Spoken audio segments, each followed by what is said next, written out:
Bonjour chers élèves, aujourd'hui nous allons voir une vidéo qui va concerner le chapitre qui s'intitule La France de Vichy. La France de Vichy est un régime politique autoritaire mis en place par le maréchal Pétain entre 1940 et 1944. Donc on va essayer de voir comment la France a collaboré avec l'Allemagne durant la Seconde Guerre mondiale,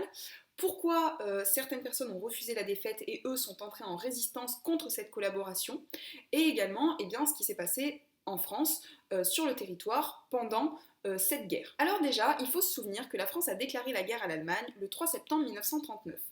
Les citoyens ont été mobilisés, sauf qu'il ne s'est pas passé grand-chose, c'est-à-dire que les troupes ont été conduites sur les champs de bataille, mais il n'y a pas véritablement de grandes batailles, il n'y a que des petites escarmouches menées par l'armée, ce qui ne permet pas de grandes avancées sur le plan militaire. Et c'est pour ça qu'on parle d'une drôle de guerre, car les soldats ne font quasiment que attendre et s'ennuient beaucoup. En mai-juin 1940, les Allemands décident d'envahir la France en passant par les Pays-Bas. Donc ils font une attaque assez rapide qui passe par les Pays-Bas, la Belgique et rentre en France dans ce qu'on appelle une guerre éclair qui est basée sur une rapidité d'action, la brutalité et l'effet de surprise. Les Français ne s'attendaient absolument pas à ce que les Allemands rentrent par les Ardennes et sont très vite dépassés, et les Allemands vont vite converger vers Paris, ce qui va entraîner une débâcle de l'armée et un exode des populations qui sont obligées de fuir en laissant leur maison derrière eux et en partant très très vite sur les routes. Alors, très rapidement, le gouvernement, lui, se réfugie à Vichy, il quitte Paris pour Vichy, mais il y a deux visions qui vont s'affronter. D'un côté, on a la vision du général de Gaulle qui lui dit qu'il ne faut surtout pas cesser les combats et qu'il faut les continuer à partir de l'empire colonial africain, et la vision du maréchal Pétain qui lui veut cesser le combat et mettre fin à ça parce qu'il estime que la France a suffisamment souffert. C'est finalement la vision du maréchal Pétain qui va l'emporter. Le maréchal Pétain était un homme très connu, c'est le héros de la bataille de Verdun, donc on considère qu'il a une légitimité aussi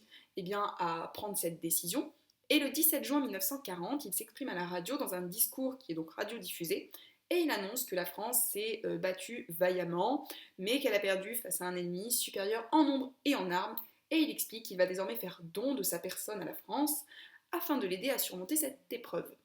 Il va signer à ce moment-là un armistice avec l'Allemagne, sauf que les conditions sont très très difficiles pour la France. Déjà, elle a l'obligation d'assurer l'entretien des troupes allemandes qui sont présentes sur le territoire français.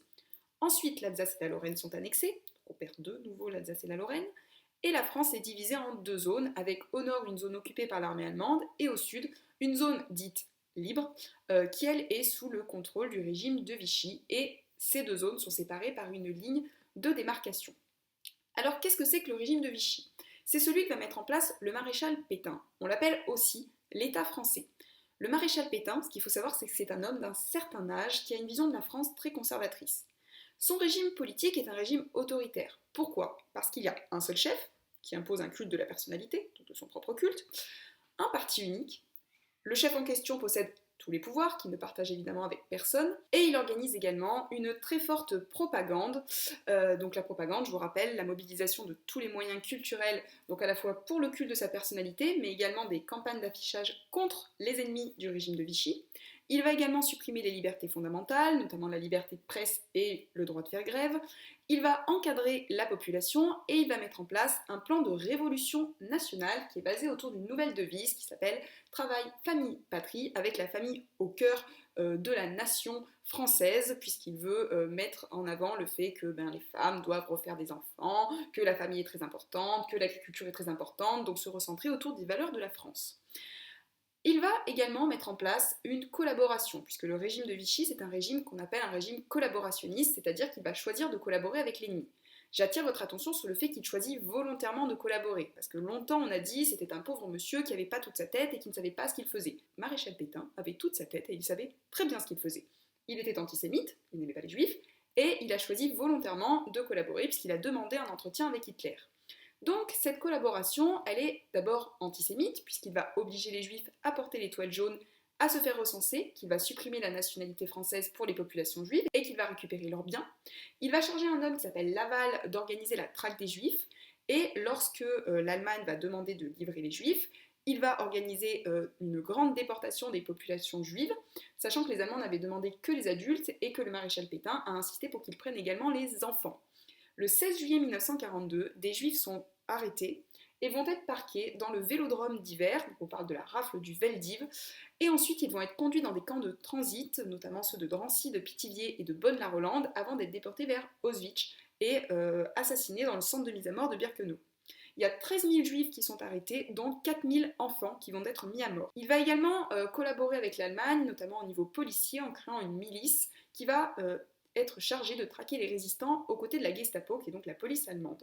Les résistants vont être capturés, torturés, parfois enfermés et fusillés. C'est le cas notamment du groupe Manouchian,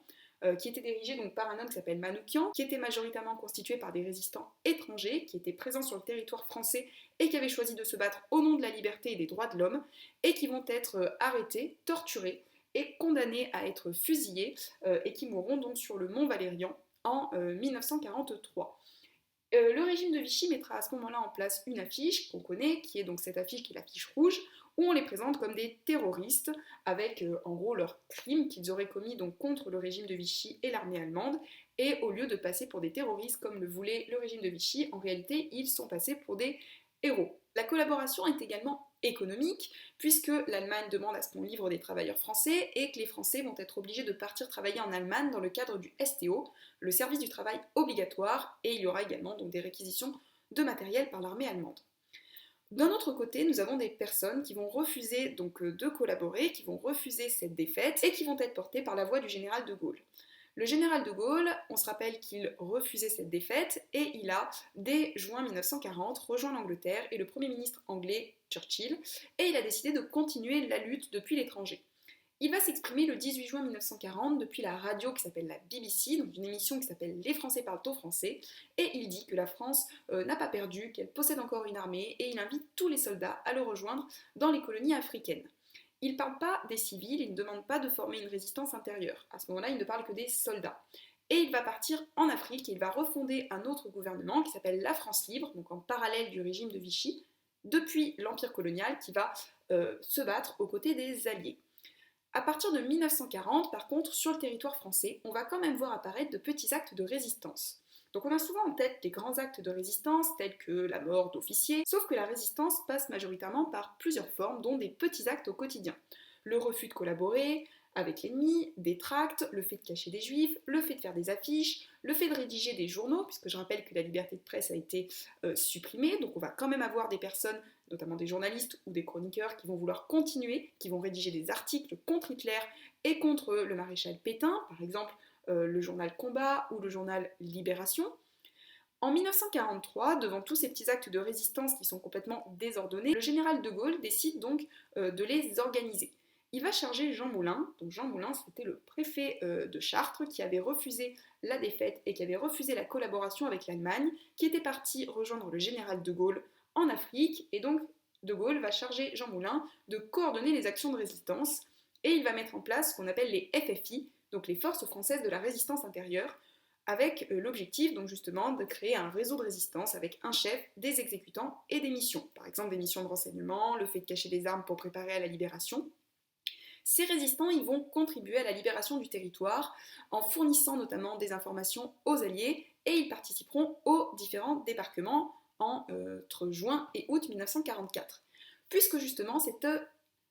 c'est justement à partir des débarquements, donc que ce soit en Normandie en juin 1944 ou en août 1944 en Provence, que le territoire français va être progressivement libéré, et les résistants français vont être aidés donc des troupes états-uniennes, canadiennes et britanniques pour progressivement rentrer en France et monter ensuite vers l'Allemagne.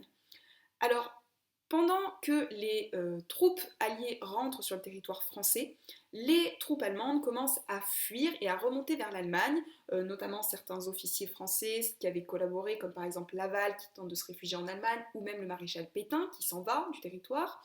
On a également des officiers allemands qui vont profiter de cette remontée pour se venger des populations françaises et qui vont organiser des grands massacres. C'est le cas notamment donc, du massacre d'Oradour-sur-Glane, où 642 personnes, hommes, femmes et enfants, vont être parqués dans une église le 10 juin 1942, et les Allemands vont y mettre le feu. Alors, toute la population va être massacrée, hormis quelques personnes, enfin une ou deux qui vont survivre, qui pourront donc justement témoigner. Et il y aura donc d'autres actions qui seront commises comme ça, puisque les Allemands se vengent au fur et à mesure où ils s'enfuient de la France. Alors, Une fois le territoire libéré, le général de Gaulle va proclamer la mise en place d'un gouvernement provisoire de la République française et déclarer que Vichy est nul et non avenu, en gros que les actes commis sous le régime de Vichy ne sont pas des actes qui ont été commis par la France, puisque le véritable gouvernement était dans l'empire colonial et c'était la France libre du général de Gaulle. Toutefois, malgré son désir d'apaiser les tensions, le général ne pourra pas empêcher la mise en place d'une épuration du territoire, puisque les populations vont commencer à se venger et se faire justice eux-mêmes en organisant une chasse aux collaborationnistes. Le maréchal Pétain sera condamné à mort lors des jugements de 1945, mais il sera gracié par le général de Gaulle, qui partira du principe qu'il avait un grand âge et qu'en vertu de son statut de maréchal et de ce qu'il avait fait durant la Première Guerre mondiale, il ne méritait pas de mourir. De cette période, il nous restera l'idée que la France était partagée entre des personnes qui avaient collaboré, d'autres personnes qui avaient résisté, mais ce qu'il faut surtout garder en mémoire, c'est que la majorité des gens ont été ce qu'on appelle attentistes, c'est-à-dire qu'ils se sont contentés d'attendre que la guerre passe en essayant de survivre au quotidien, aux bombardements et aux restrictions qui étaient imposées à toute la population. Voilà, c'est terminé pour cette vidéo. Celle-ci ayant eu un problème d'enregistrement sur la fin, je la terminerai ainsi. Je vous remercie pour votre écoute et je vous dis à très bientôt pour un prochain enregistrement.